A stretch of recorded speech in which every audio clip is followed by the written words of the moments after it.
Hello student, कैसे हैं आप लोग। आशा करते हैं आप सभी अच्छे होंगे और घर में अच्छे से पढ़ाई आप लोगों की चल रही होगी। जैसा कि आप लोग जानते हैं कि हमने पिछली वीडियो में समांतर प्लेट संधारित्र की धारिता के लिए व्यंजक आपको समझाया था, जिसकी वैल्यू आई थी C बराबर K epsilon 0 K epsilon 0 A upon D। ठीक है, अब देखिए आपको क्या करना है। अब हम अगला टॉपिक जो करने वाले हैं वो ये है आंशिक रूप से परावैद्युत पदार्थ की उपस्थिति में समांतर प्लेट संधारित्र की धारिता। ये भी समांतर प्लेट संधारित्र है, आधी चीजें मिलती हुई हैं इसकी, लेकिन थोड़ा सा अलग है। इसमें आधा आपका के रहेगा, आधा आपका क्या रहेगा, के नहीं रहेगा। ठीक है ना, समझिएगा थोड़ा सा। तो चलिए हम लोग स्टार्ट करते हैं। मान लेते हैं ये दो समांतर प्लेट है। देखिए ये दो क्या है, हमारी समांतर प्लेटें। ध्यान से देखिएगा, ठीक है ना। तो आज मैं आपको ये बहुत सरलतम ढंग से बताऊंगा, ठीक है ना। केवल मैं व्यंजक करवा रहा हूं आपको, ठीक है। हम क्या करते हैं कि ये एक्स वाई दो प्लेटें हैं, ठीक है ना बच्चों, और इसमें हमने क्यू आवेश दे दिया। तो क्यू आवेश इसके पहली प्लेट के में दोनों सिरों पर पूरी तरह से फैल गया, ठीक है बच्चों। ठीक, अब यहां पर मैंने क्या बताया कि बीच की दूरी कितनी थी बच्चों, d थी ना, तो बीच की दूरी d ही रहेगी। लेकिन यहाँ एक नई बात क्या है, नई बात ये है कि ये छोटा सा आपका आ गया k, यानी परावैद्युत माध्यम। क्या आ गया बच्चों, परावैद्युत माध्यम आ गया। इस परावैद्युत माध्यम को कहते हैं, इसकी जो मोटाई है वो है t, ठीक है ना, और ये जो है ये है k, ठीक है। तो हमने क्या पता करना है, पहला चीज ये दिया हुआ है कि भाई एक्स वाई क्या है, दो समांतर प्लेट संधारित्र हैं, जिनके बीच की दूरी स्मॉल d है और इनकी प्लेटों का क्षेत्रफल जो है कैपिटल A है, और दोनों प्लेटों की मध्य जो एक परावैद्युत माध्यम रखा गया है P मोटाई का, वो K परावैद्युतांक वाला माध्यम है, ठीक है। और इसके बचे हुए भाग में मतलब d माइनस टी भाग मोटाई पर वायु भरी हुई है। कितनी भरी हुई वायु, d माइनस टी भाग पे वायु भरी हुई है, ठीक है ना बच्चों। ठीक है, अब हम क्या करते हैं, पहली प्लेट को प्लस क्यू आवेश देते हैं, और जब पहली प्लेट को प्लस क्यू आवेश देंगे तो प्रेरण के कारण क्या होगा, दूसरी प्लेट वाई में पास वाली सतह पर यानी आंतरिक सतह पर आ जाएगा आपका माइनस आवेश, आ जाएगा ना बच्चों। कौन सा आवेश आ जाएगा, माइनस आवेश आ जाएगा। और क्योंकि दूसरी प्लेट हमारा जो पहली प्लेट का जो दूसरी प्लेट का जो बाहरी सिरा है वो पृथ्वीकृत है, इस वजह से होगा ये कि माइनस आवेश कहाँ चला जाएगा बच्चों, माइनस आवेश आपका पृथ्वी में चला जाएगा। ठीक है ना बच्चों, समझ में आया इतना। ठीक है, अब हम व्यंजक करना स्टार्ट करते हैं। पहला तो मान वही रहेगा, क्या किया था हमने, दोनों प्लेट के बीच वायु में स्थित किसी बिंदु पर विद्युत क्षेत्र की तीव्रता निकाली थी। पहला टॉपिक बिल्कुल वही है। देखिए दोनों प्लेटों के बीच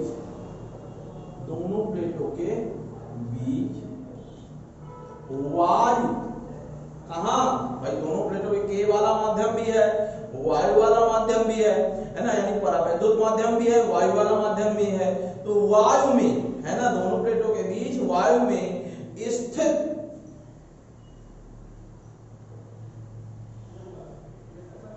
बिंदु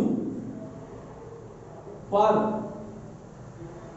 विद्युत क्षेत्र, तो यहां क्या आ जाएगा बच्चों, E बराबर सिग्मा अपॉन एप्सिलॉन 0। पिछले में भी हमने किया था कि नहीं किया था, इसको ले लीजिए समीकरण नंबर 1, है ना, या फिर आप सिग्मा की वैल्यू रख के कर दीजिए। सिग्मा की वैल्यू कितनी थी बच्चों, पता था ना आपको, Q अपॉन A, तो E की वैल्यू आ जाएगी हमारी Q अपॉन एप्सिलॉन 0 और A। समझ में आया बच्चों। ठीक है, अब यहाँ नाम हम थोड़ा अलग कर देते हैं, वायु है तो यहाँ पास नॉट लगा देते हैं, ठीक है ना। अब इसी प्रकार अब दोनों प्लेटों के बीच एक परावैद्युत माध्यम है ना, तो परावैद्युत माध्यम में स्थित परावैद्युत माध्यम में स्थित बिंदु पर क्या निकालना है, किसी बिंदु पर विद्युत क्षेत्र की तीव्रता, किसी बिंदु पर विद्युत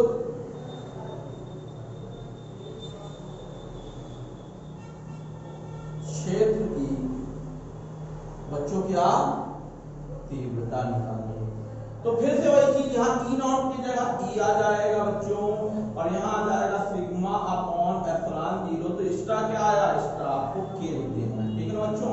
अब सिग्मा की वैल्यू यहाँ फिर से सिग्मा बराबर क्यू अपॉन ए, तो ई बराबर आ जाएगा क्यू के एप्सिलॉन 0 ए, ठीक है ना। ये समीकरण नंबर 1 हो गया, ये समीकरण नंबर 2 हो गया। इतना बच्चों समझ में आया। इसका स्क्रीनशॉट ले लीजिए जल्दी से, और हम इसमें थोड़ा सा डायग्राम का यूज है ना। अब देखिए, अब क्या करना है आपको, हमने क्या किया था ये बताइए। हमने किया था इसके बाद विभवांतर निकाला था ना। तो दोनों प्लेटों के बीच, यानी एक्स और वाई दोनों के बीच, है ना, प्लेट, अतः प्लेट एक्स और वाई के बीच क्या निकालेंगे, विभवांतर। देखिए बच्चों, मैंने वहां आपको बताया था कि जब भी निकालेंगे तो क्या करेंगे, ई इंटू डी करेंगे। ई यानी विद्युत क्षेत्र और डी यानी उसके बीच की दूरी, जहां तक वह फैला हुआ है। तो यहां भी निकालना है तो दो देखो, एक है हमारा सिंगल ए और एक है हमारा ई नॉट, या एक ई नॉट है और एक ई है, ध्यान दीजिएगा। अब ये बताइए, ये ई नॉट कहां फैला हुआ है, ध्यान से देखिएगा।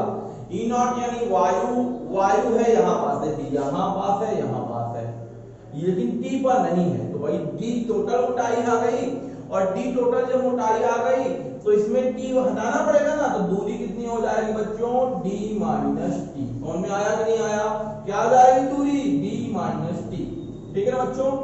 अब देखिए, ये ई कहाँ है, परावैद्युत माध्यम में है, यानी ई में है। बस इतना करना है आपको, बहुत सरल है ना भाई। हमने क्या किया, बल गुणे विस्थापन कर दिया। इसका बल है हमारा E0 है D माइनस टी वाले भाग में, और इसका बल है E, ये है T वाले भाग में, तो E इंटू टी। अब दोनों की वैल्यू समीकरण नंबर 1 और 2 से हम क्या कर देते हैं, पुट कर देते हैं। और समीकरण नंबर 1 और 2 से पुट करोगे तो कितना आ जाएगा, यहाँ पास लिख लो, समीकरण नंबर 1 एवं 2 से क्या हो जाएगा, V बराबर ई नॉट कितना दिया है, Q upon epsilon 0 A into D minus T. इसमें E कितना दिया है बच्चों, ये दिया है Q upon K epsilon 0 A into T. समझ में आया बच्चों। तो ये हमने समीकरण नंबर 1 से E0 की वैल्यू रख दी, समीकरण नंबर 2 से हमने E की वैल्यू रख दी, Q upon K epsilon 0 A into T आ गया बच्चों, ठीक है ना बच्चों। अब देखिए, अब इसको थोड़ा सा सॉल्व करना है और आंसर लाना है, देखिएगा। अब इसमें इसके बाद क्या किया है हमने, देख लीजिएगा। इसके बाद हमने क्या किया था, इसके बाद देखिए कॉमन ले लीजिए आप, क्या कॉमन आ जाएगा बताइए बच्चों, Q कॉमन आ गया, एप्सिलॉन 0 कॉमन आ गया, A कॉमन आ गया। तो बचा क्या, बचा बच्चों तो D माइनस टी बचा, ठीक है, और साथ ही साथ यहाँ T अपॉन K बचा बच्चों। बचा कि नहीं बचा, ये ब्रैकेट में भी लिख सकते हो, ठीक है। अब देखिए, हमने भी निकाल लिया, हमको निकालना क्या है, संधारित्र की धारिता। यदि संधारित्र की धारिता, संधारित्र की धारिता बच्चों कितनी हो,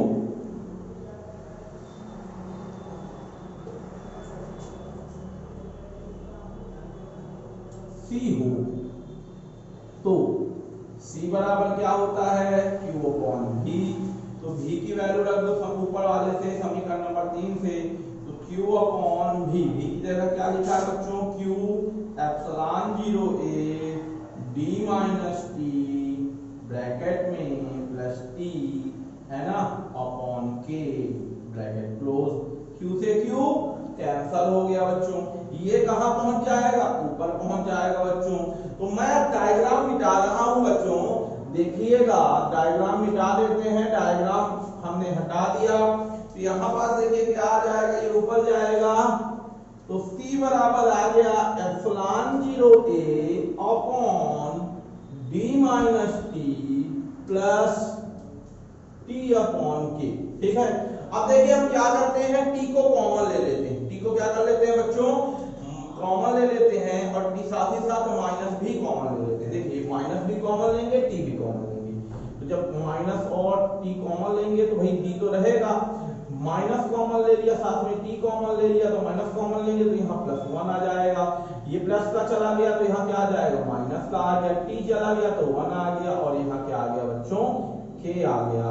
और यही है हमारा आंशिक रूप से परावैद्युत पदार्थ की उपस्थिति में संधारित्र, समांतर प्लेट संधारित्र की धारिता के लिए व्यंजक।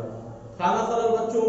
क्या किया है हमने केवल E0 और E की वैल्यू निकाली है और इसमें पुट कर दिया है, और ये सॉल्व करके हमने C की वैल्यू फाइंड कर दी है। समझ में आया बच्चों? इसका स्क्रीनशॉट ले लीजिए। तो बच्चों अभी आप लोगों ने जाना आंशिक रूप से परावैद्युत पदार्थ उपस्थित होने पर समांतर प्लेट संधारित्र का व्यंजक। अब आज हम एक और टॉपिक करेंगे इसी में, संधारित्रों का संयोजन। ठीक है ना, संधारित्रों का संयोजन। संयोजन का मतलब होता है कॉम्बिनेशन। कॉम्बिनेशन मतलब जोड़ना। अगर आप संधारित्र को जोड़ दें, कई तरीके से जोड़ सकते हैं। इसमें मुख्यतः दो तरह के नियम प्रचलित हैं। पहला है श्रेणी क्रम संयोजन। क्या है बच्चों? श्रेणी क्रम संयोजन। श्रेणी क्रम संयोजन है पहला बच्चों। तो पहला तो श्रेणी क्रम संयोजन है, और श्रेणी क्रम संयोजन में आपको ध्यान रखना है, यदि हम क्या करें, पहली प्लेट, ये देखिए मैं बना लेता हूं यहाँ पास, ये है हमारी पहली प्लेट। ये बहुत सारे समांतर प्लेट संधारित्र हैं जो कि एक दूसरे के पास में रखे गए। ठीक है, ध्यान दीजिए, और छोटा बना देते हैं, कोई दिक्कत नहीं है। ये संधारित्र है हमारा, ये फिर कनेक्टेड है दूसरे से, और फिर लास्ट वाला हमारा कनेक्टेड है दूसरे प्रसिद्ध। ठीक है, देखिए क्या होता है, जब हम किसी तीन प्लेटें हैं, देखिए एक ये संधारित्र, एक ये तीन संधारित्र हैं। तीन संधारित्रों में पहली प्लेट है, दूसरी प्लेट, दूसरी प्लेट का पहली प्लेट, और दूसरी प्लेट का पहला सिरा है ना, दूसरे संधारित्र का पहली प्लेट, ये दूसरी प्लेट, तीसरे संधारित्र का पहली प्लेट और ये दूसरी प्लेट। ठीक है ना, तो ऐसा समझिए कि हम क्या करते हैं, ये संधारित्र है हमारा, और संधारित्र में पहली प्लेट को पहले संधारित्र की दूसरी प्लेट को दूसरे संधारित्र की पहली प्लेट से जोड़ दें, और दूसरे संधारित्र की दूसरी प्लेट को तीसरे संधारित्र की पहली प्लेट से जोड़ दें, और हम पहली प्लेट को आवेशित करें और लास्ट वाली प्लेट को भूमि से संपर्कित कर दें। तो यह व्यवस्था हमारी श्रेणी क्रम संयोजन कहलाती है। फिर से सुनिए, हम क्या करते हैं, यदि हम तीन संधारित्र, तीन से ज्यादा भी ले सकते हैं, यदि हम पहली संधारित्र को, पहले प्लेट को हम आवेश दें और दूसरे पहले संधारित्र की दूसरी प्लेट का कनेक्शन दूसरे संधारित्र की पहली प्लेट से कर दें, इसी तरह दूसरे संधारित्र की दूसरी प्लेट का कनेक्शन हम किससे कर दें, पहली संधारित्र की पहली प्लेट से, और लास्ट वाली प्लेट का को हम भू संपर्क कर दें, तो यह व्यवस्था हमारी श्रेणी क्रम संयोजन कहलाती है। मतलब एक सीरीज में लगी हुई है, यानी श्रेणी में लगी हुई है, मतलब एक लाइन से जुड़ी हुई है ना। अब देखिए आप जब प्लस क्यू आवेश देंगे तो ये प्लस आवेश इसमें पूरी तरह क्या हो जाएगा बच्चों, फैल जाएगा। फैल जाएगा कि नहीं फैल जाएगा? ठीक है, और जब प्लस आवेश फैल जाएगा तो इसकी पास वाली सतह में माइनस आवेश आ जाएगा, और ये दूरवर्ती सतह पर कौन सा आवेश आ जाएगा, प्लस आवेश आ जाएगा।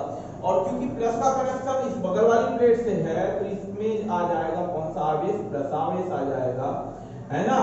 और इसमें कौन सा आवेश आ जाएगा, पास वाली में माइनस, दूरवर्ती में प्लस, और क्योंकि इसकी दूसरे सिरे से कनेक्शन इससे है तो ये भी प्लस आवेश हो जाएगा, और ये जो है इसमें माइनस आवेश आ जाएगा बच्चों, है ना।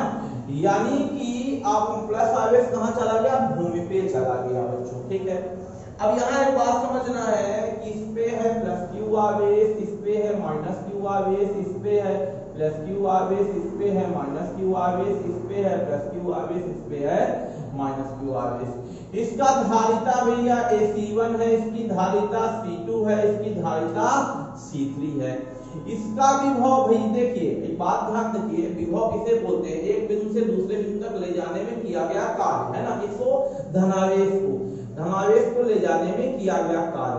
अब देखिए यहाँ पास क्या हो जाएगा, देखिए बिंदु सबके अलग अलग है। अगर हम बिंदु देखें तो अलग अलग है, तो बिंदु अलग है, यानी कि यहाँ इस बिंदु से इस बिंदु तक ले जाएंगे तो इसमें V1 का कार्य करना पड़ेगा, यानी विभवांतर V1।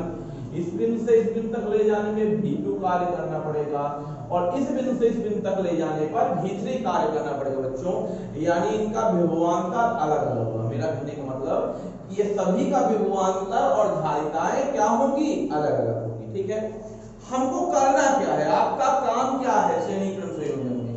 हमको क्वेश्चन ऐसे आएगा कि श्रेणी क्रम संयोजन में परिपथ की कुल धारिता का व्यंजक ज्ञात कीजिए। कैसे क्वेश्चन आएगा? श्रेणी क्रम संयोजन में परिपथ की कुल धारिता का व्यंजक ज्ञात कीजिए।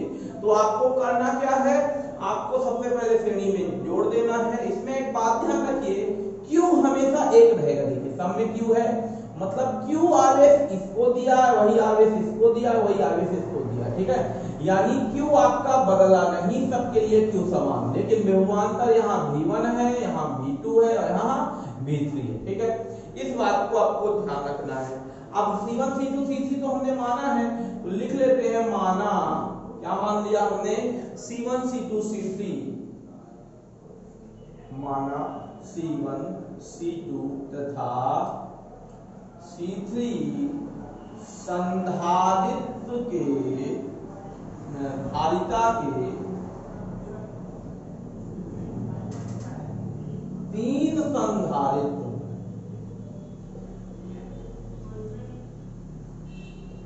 आपस में जुड़े हुए हैं। किस क्रम में? आपस में श्रेणी क्रम में जुड़े हैं।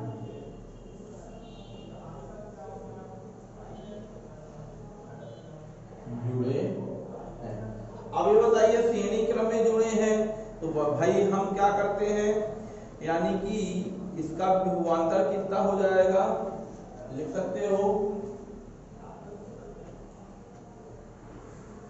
जिनका विभवांतर, जिन पहली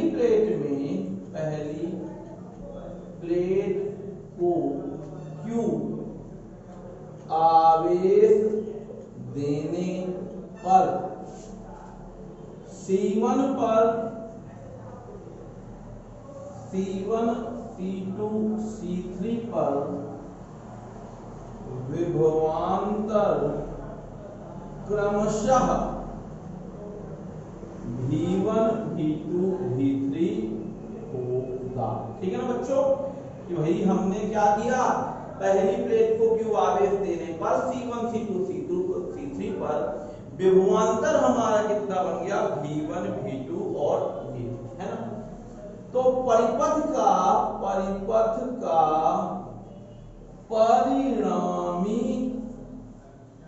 विभवांतर V बराबर होगा V1 plus V2 plus V3। देखिए बच्चों, तीनों का योग ही तो होगा, है ना।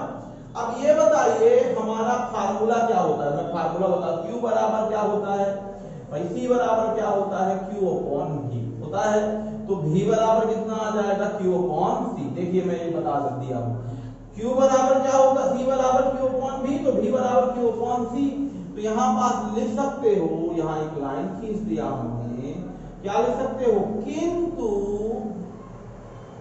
अब यहां समझिए थोड़ा सा, अगर ये V1 निकालोगे तो ये Q तो एक ही है सब में, इसका हो जाएगा C1। V2 निकालोगे तो Q तो वही है, इसका हो जाएगा C2। V3 निकालोगे Q तो वही है, इसका हो जाएगा C3। तो यहां पास आप क्या लिख सकते हो? देखिए क्या लिख दिया, किंतु V1 बराबर Q अपॉन C1 V2 बराबर Q अपॉन C2 और V3 बराबर Q अपॉन C3 है।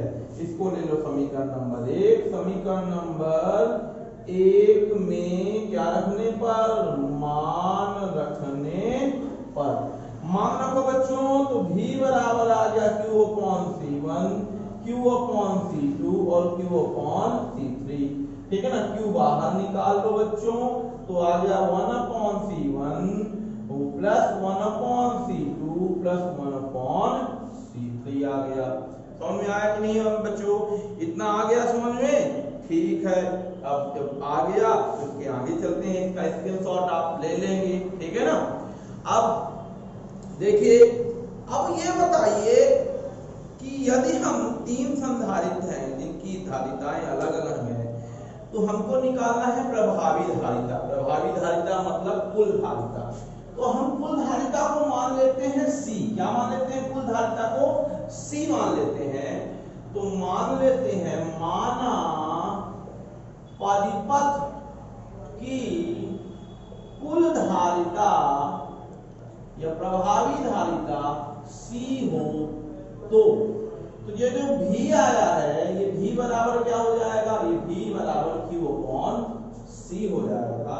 और इसको ले लो समीकरण नंबर 2 और समीकरण नंबर 2 में मान रखो। तो लिखोगे समीकरण नंबर 2 में V का क्या रखने पर, मान रखने पर। तो V का मान रखो बच्चों, तो ये आ गया Q upon C, already Q common है, ये 1 upon C1 plus 1 upon C2 plus 1 upon C3। Q से Q कैंसिल हो गया बच्चों, और ये आ गया 1 अपॉन C बराबर 1 upon C1 plus 1 upon C2 plus 1 upon C3 आ गया। और यही है श्रेणी क्रम संयोजन में कुल धारिता का व्यंजक। ठीक है ना, 1 अपॉन C बराबर 1 upon C1 plus C2 plus 1 upon C3। ठीक है, एक बात ध्यान रखना, इसमें आपको इससे क्या पता चला? ये पता चला कि जब भी आपके संधारित्र श्रेणी क्रम में जुड़ेंगे तो आपको कुल धारिता निकालने के लिए उनका रेसिप्रोकल करके जोड़ना है। ठीक है ना, उनका कैसे जोड़ना है? रेसिप्रोकल करके जोड़ना है। तो इसका स्क्रीनशॉट आप लोग ले लेंगे। ठीक है, और अब देखिए, इसी में एक सवाल मैं छोटा सा करवा देता हूं आपको। ठीक है, अब देखिए, इतना हो गया ना, मिटा रहा हूं मैं। अब देखिए, इसी का यूज करके एक सवाल हो जाता है आपका। ठीक है, जैसे मान लीजिए आपको क्या दे दिया गया कि 3 माइक्रो, ये 3 माइक्रोफैरड, भाई फैरड होता है ना, ये 3 माइक्रोफैरड, ये 3 माइक्रोफैरड। ठीक है, आप बोल दिया कि इस परिपथ की कुल धारिता कितनी होगी, यानी कि C1 दिया है 3 माइक्रोफैरड, C2 दिया है 3 माइक्रोफैरड और C3 भी दिया है 3 माइक्रोफैरड। ठीक है ना बच्चों? अब देखिए, आपको निकालना है 1 अपॉन C, निकालना है 1 अपॉन C बराबर 1 अपॉन 3 प्लस, अब यहाँ पर C बराबर क्या होता है, 1 upon C1 plus 1 upon C2 plus 1 upon C3। तो क्या लिखोगे, 1 upon 3 plus 1 upon 3 plus 1 upon 3। LCM लोगे तो इतना आ जाएगा 3, 1 प्लस 1 यानी 3 अपॉन 3, यानी आ गया कितना, 1। और ये आया 1 अपॉन C की वैल्यू। बात ध्यान रखना, जो भी वैल्यू आएगी 1 अपॉन C की आएगी, ना कि C की आएगी। गलती यही होती है, ये आंसर लिख के चले आओगे गड़बड़ हो जाएगी। यहाँ तो सही है, लेकिन कभी कभी मान लो 2 होता तो गड़बड़ हो जाता, 3 होता गड़बड़ हो जाता। तो इसको उल्टा करना पड़ेगा, तो C बराबर भी क्या आ जाएगा, 1 आ जाएगा। यानी इस परिपथ की कुल धारिता कितनी आ गई बच्चों, 1 आ गई। इसी तरह आप श्रेणी क्रम संयोजन को सॉल्व करेंगे। देखिए, अब अगला टॉपिक है हमारा समांतर क्रम संयोजन बच्चों। तो समांतर क्रम संयोजन होता क्या है, पहले तो ये जान लीजिए। हम क्या करते हैं, यदि हम प्रत्येक संधारित्र की पहली प्लेट को बिंदु A से जोड़ दें और प्रत्येक संधारित्र की दूसरी प्लेट को बिंदु B से जोड़ दें और B को हम पृथ्वीकृत करें और A को आवेश दें, A को हम क्या दें, आवेश दें, तो यह व्यवस्था हमारी क्या कहलाती है, समांतर क्रम संयोजन कहलाती है। तो देखिए होगा क्या, सबसे पहले समझ लीजिए। अब देखिए, ये Q 3 भागों में बढ़ जाएगा। अभी तक क्या था, Q तो वही रहता था, यहाँ क्यू 1 आ जाएगा, यहाँ क्यू 2 आ जाएगा, यहाँ क्यू 3 आ जाएगा बच्चों। यहाँ पास भाई प्लस आवेश है तो ये प्लस ही रहेगा हमारा, ये भी प्लस रहेगा हमारा, ये भी प्लस रहेगा हमारा, ठीक है ना बच्चों। दूरवर्ती सतह पर माइनस आवेश, ये माइनस आवेश प्रेरित हो जाएगा, यहाँ भी माइनस आवेश प्रेरित हो जाएगा बच्चों, ठीक है ना बच्चों। अब ये माइनस का कनेक्शन बी से है, माइनस का कनेक्शन बी से है तो ये प्लस इसमें चला जाएगा, प्लस में चला जाएगा, ठीक है। अब देखिए मैंने आपको बताया था यदि बिंदु एक हो, भाई विभव का मतलब क्या होता है, एक बिंदु से दूसरे बिंदु तक ले जाने में किया गया कार्य, ठीक है ना। तो देखिए यहाँ ए बिंदु से बी बिंदु तक प्रत्येक आवेश को ले जाया जा रहा है, इसलिए विभव सबका समान होगा। यहाँ विभव क्या होगा, भी हो जाएगा बच्चों। आवेश यहाँ अलग अलग होगा, Q1 Q2 Q3, ठीक है। अब सबसे पहले माना C1 C2 तथा C3 धारिता के 3 संधारित्र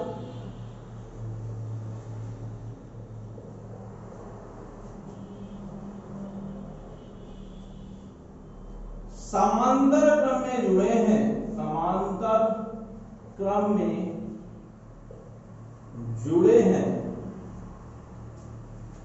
तो C1 C2 और C3 में आवेश क्रमशः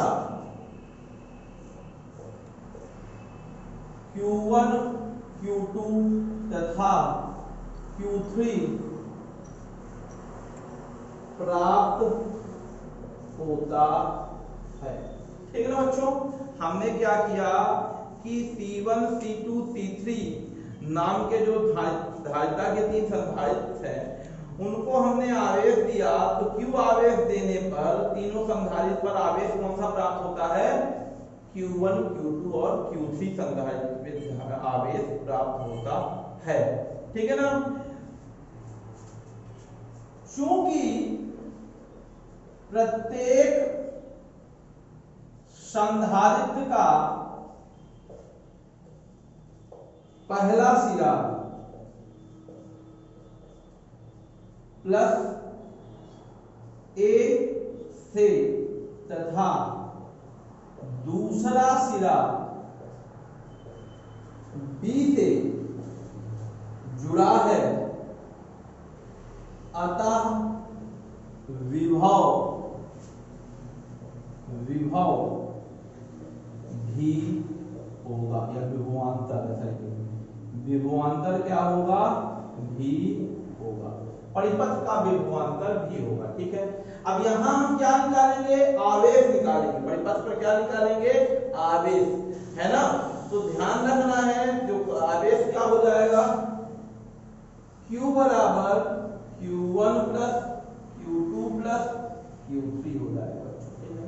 अब यहां फिर समझिए, हमने पढ़ा था कि C बराबर होता है Q अपॉन V। अब Q निकालना है तो इसको इधर भेजो, तो Q बराबर आ जाएगा C भी, ठीक है। अगर ये 1 है तो ये भी 1 होगा, ये Q2 है तो ये C2 होगा, ये Q3 है तो ये C3 होगा बच्चों, होगा कि नहीं होगा। तो बस आपको पुट कर देना है, किंतु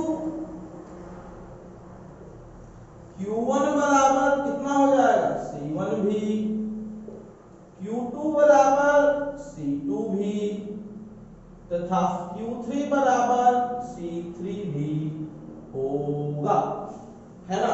ऐसा हो जाएगा तो वैल्यू सब तीनों के समीकरण नंबर 1 में वैल्यू पुट कर दो, तो वैल्यू पुट करोगे कितना जाएगा, देखो बच्चों समीकरण नंबर 1 से क्या हो जाएगा, 1 से Q बराबर C1 भी प्लस C2 भी प्लस C3 भी, हमने भी कॉमन ले लिया, ये आ गया C1 C2 और C3 आ गया बच्चों। इतना समझ में आया आपको, बिल्कुल सरल है ना, बहुत आसान है ना। अब यहां पास क्या कर लेते हैं,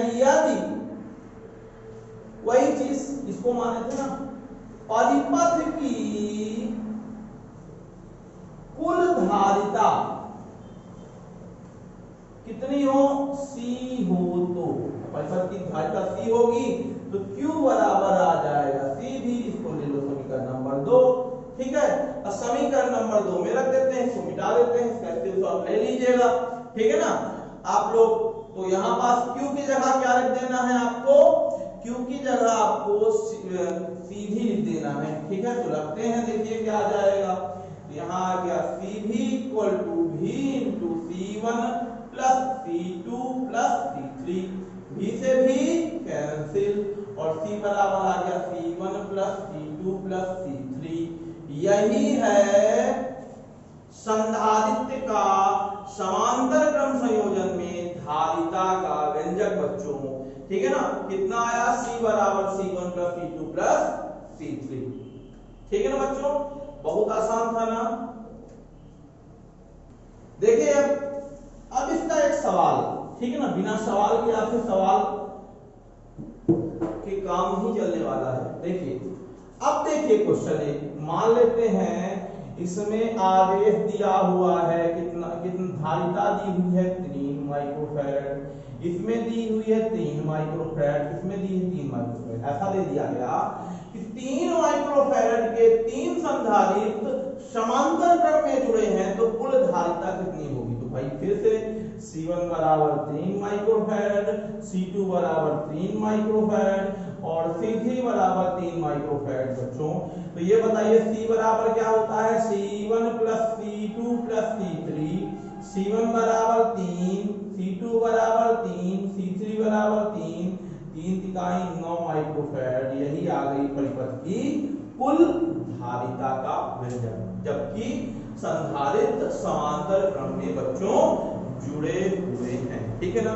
तो आपका क्वेश्चन ये होगा कि भाई क्या 3 ही संधारित्र जुड़ सकते हैं, नहीं, 3 से ज्यादा भी, 3 से कम भी, ठीक है ना बच्चों। तो ये रहा आज का वीडियो, ठीक है ना बच्चों। इसको आप लोग कर लेंगे बच्चों, घर में रहिए, सुरक्षित रहिए और इस वीडियो को देखकर अपनी कॉपी कंप्लीट करते रहिए, अपनी नोट्स बनाते रहिए और अच्छे से रहिए। Good day.